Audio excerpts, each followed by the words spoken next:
Excuse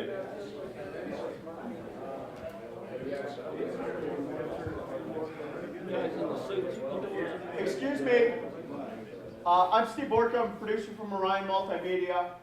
We're going to be taping a little bit of Jim's presentation today.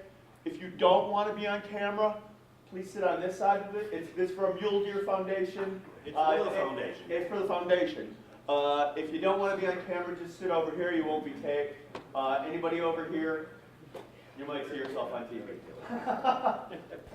Thank you very much for your time. Okay. I think we'll get going. There's some people that have to leave before too long, and we want to give Jim as much time as we can. We're really pleased to have Jim Heffelfinger here today to talk to us about mule deer. Jim is widely known and respected as probably the premier expert on mule deer anywhere in the western United States right now. And he's done a lot of work on mule deer over his career. He's here because the Mule Deer Working Group is meeting as part of this convention. And I want to tell you a little bit about the Mule Deer Working Group. The Mule Deer Working Group is a group of professionals from every state and province in the 23 western states and provinces of Canada. They meet together a couple of times a year. They discuss issues of common concern, and they've produced some excellent documents on mule deer management that we've tried to get into the hands of our wildlife professionals and the Wildlife Board, some of the best information there is out there. And so we asked Jim if while he was here in town, if he would give a seminar to both our people and to our Wildlife Board about the current state of knowledge of mule deer, a little bit about what's in these documents, and then leave some time to ask him some questions.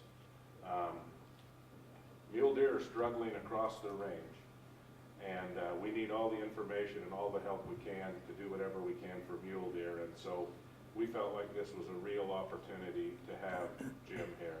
Jim works for the Arizona Game and Fish Department. He's a regional game specialist, but he has an extensive background for a long time. He's actually published more than 120 papers, books, news articles on mule deer and other deer, Coues deer, and he's a real expert in this field. He has degrees from the University of Wisconsin and Texas A&M.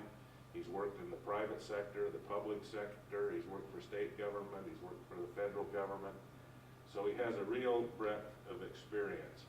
I can tell you, in my work in WAFWA, and I'm the director sponsor for the Mule Deer Working Group as well as the Wild Sheep Working Group. There's no committee, no group in WAFWA that has produced better products than the Mule Deer Working Group. And it's largely due to Jim's efforts and his leadership and guidance on this issue. So we're going to turn the time over to him. I don't know when we're going to get kicked out of this room, but we're going to let him talk for a while, and then I've asked him to leave plenty of time for questions and some exchange. Jim, just for your information, we have our entire Wildlife Board here today, and then most of the rest of the audience is wildlife professionals from around the state. I don't see much here in the way of the public, but that's your audience here today. So these people are all knowledgeable about mule deer and mule deer issues and all concerned about mule deer. So that's your audience. So we'll turn it over to you, Jim. Thanks. I was going to ask if I could sit on that side of the room, but I don't think they'll let me. I noticed the biologists are mostly on that side. That's usually the way it goes, doesn't it? Yeah. And I have to admit, one of those 120 articles that I just wrote was on a jackalope, on the jackalope biology and ecology. So I hope that doesn't erode your confidence in what I'm going to say today. Well, I'm happy to be here. I appreciate that was quite an introduction. And I just want to get an overview of some of the products that the Mule Deer Working Group has produced, and then we'll go into some of the issues that are affecting mule deer and mule deer habitat throughout the West. And it'll be kind of a cursory look on some of these issues, and we'll have time, as Jim said, for questions, and we can get in depth rather than me droning on in detail about things that aren't really pertinent. We'll hit the high points, and then we can talk later and I'd be happy to answer any questions. I'll have to say that it's not a guy from Arizona up here talking about mule deer, but the information that I'm going to present and all of this stuff that I'll be talking about is really just the product of the Mule Deer Working Group. And it's not just the members that are there now, but we've had a lot of rotation and members retiring, moving to other positions, new people coming in. So really over the last 13 years, it's been a lot of different wildlife professionals with a lot of different experience in mule deer that have rotated through the committee and our colleagues that we've tapped into for specific information. So it's really a huge source of really good mule deer knowledge in both management and research sides of it. So let's talk a little bit about Mule Deer Working Group. Jim started stealing my thunder by saying there's 23 western states and Canadian provinces in WAFWA.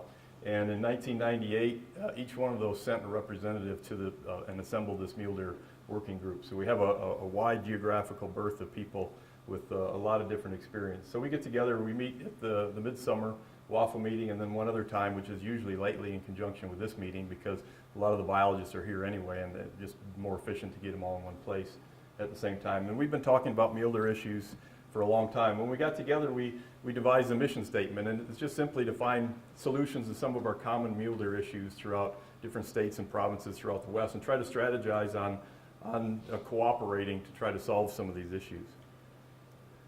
We started out with 5 goals, and we said we want to increase funding for management and research.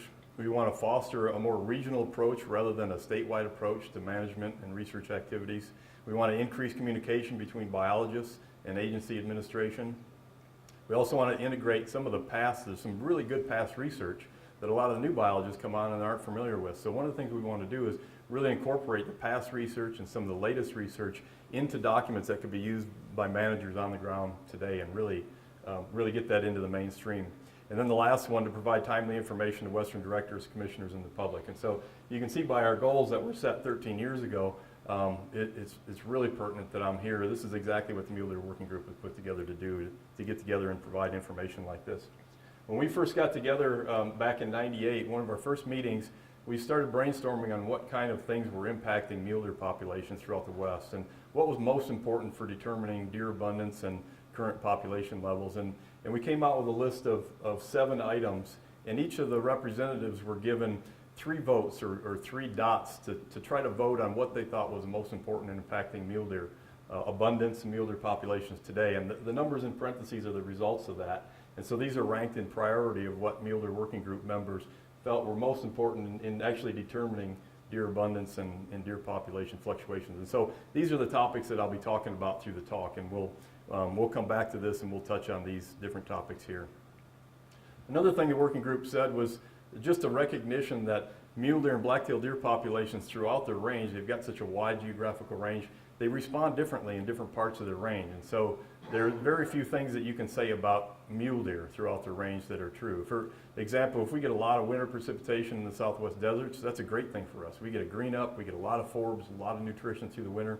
If you get a lot of precipitation in the northern Rocky Mountains, it comes in the form of some white stuff, and it may not be good for deer populations. It may knock deer populations way back. So there's an example of the same thing, winter precipitation having drastically different impacts on deer populations. So we recognize that there are differences among ecoregions, and we developed 7 different mule deer and black-tailed deer ecoregions in North America, and a lot of our products are focused on an ecoregion approach like that. One of our first products was the North American Mule Deer Conservation Plan, and this provides a strategic plan or an overall umbrella document that a lot of our other documents are tiered underneath, and they drop down from that strategic plan.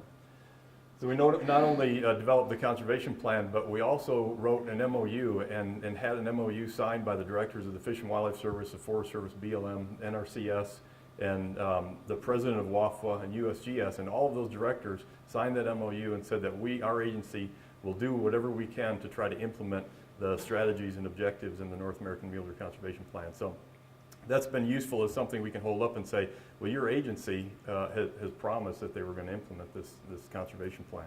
And that becomes useful at some levels to get some things done, more on the policy scale.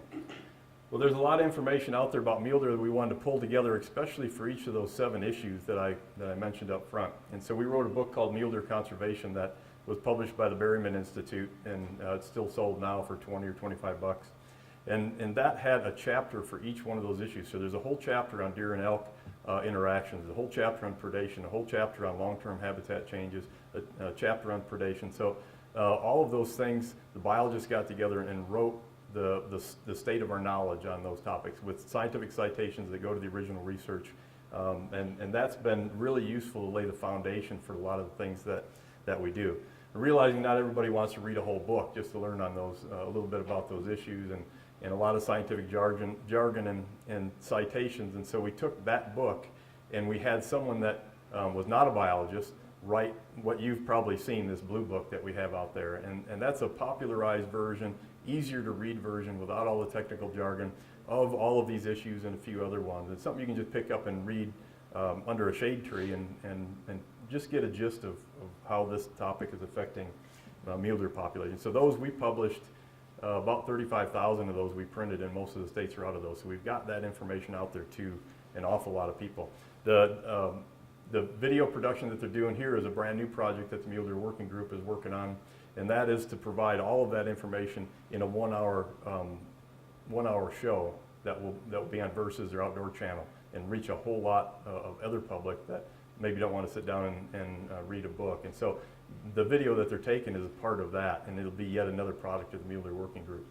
One of the things we did also early in our existence was predation is something that comes up all the time, and it keeps coming up. And so there really hasn't been a lot summarized on black-tailed deer and mule deer and predation. Awful lot of stuff in the white-tailed deer literature. Some of that is pertinent, some of it's not pertinent because of the different habitat that they live in and different ecology of whitetail. So we really felt the need to pull together what was known about mule deer and black-tailed deer and predation and predator relationships. So we pulled that together in a manuscript that was published in the Wildlife Society Bulletin to provide some information, and that's been available. And I'll come back to that when we talk about predation. We also got together and mapped